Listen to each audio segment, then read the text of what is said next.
রান্না করছি বলো তো, কী রান্না করছি বলো? এখানে টমেটো আর পেঁয়াজ দেখতে পাচ্ছ। বলো বলো কী রান্না করছি? দেখবে দেখবে কী রান্না করছি।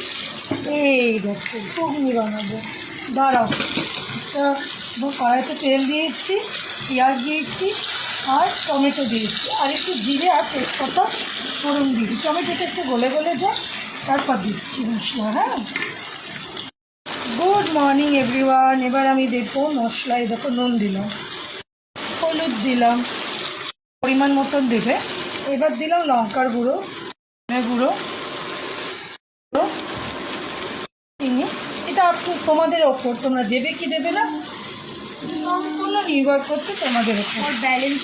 হ্যাঁ, এইবার মশলাগুলো কষার জন্য তো একটু জল লাগবে, তো আমি আর কাঁচা জল দেবো না।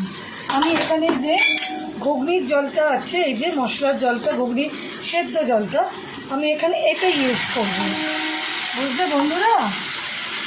এটা আমি ইউজ করবো এখানে, বুঝলে? এখন কষাবো মশলাটাকে।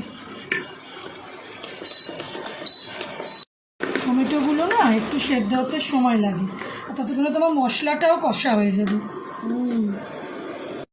গ্রেট করা আদা, দেখো পেস্ট করা নয় কিন্তু, একদম গ্রেট করা আদা।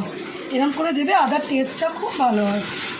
এবার মশলাটা মোটামুটি কষা হয়ে এসছে।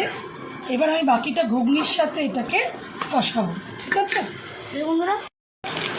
সেদ্ধটা দিয়ে দেব, দিয়ে বাকি মশলাটা এর সাথে আমি কষাবো, বুঝলে? আর মায়ের হাতে ঘুগনিয়ে দেখতে আজকে একটু নিরামিষ করছি না, দুটোই দারুণ হয়।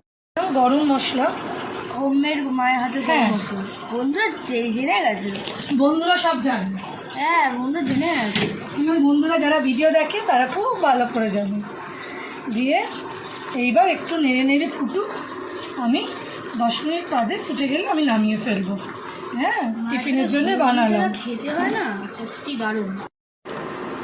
তো বন্ধুরা, হয়ে গেল আমার ঘুগনি। এইটুকু আমি গ্রেভি রাখবো, কেন ঠান্ডা হলে এটা বসে যাবে। তো তোমরা কে কে ঘুগনি ভালোবাসো আমাকে একটু কমেন্ট করে জানিও। আমার বাড়িতে ঘুগনিটা সকলেই ভালোবাসে, মানে বাচ্চা থেকে। কিন্তু প্রথম হাতটা আমার উঠবে। হ্যাঁ, প্রথমটা ও খাবে। এই তো আমি ভালো। আর ওর দিদিভাই, ওর বাবা সবাই ভালোবাসে। হ্যাঁ, বন্ধুরা জানাও কার কার ঘুগনি পছন্দ। Tata, bye, see you. তো বন্ধুরা বাই বাই, শেয়ার করবেন, লাইক করবেন, কমেন্ট, আর একটা নিশ্চয়ই কমেন্ট ছেড়ে যাবেন। টাটা।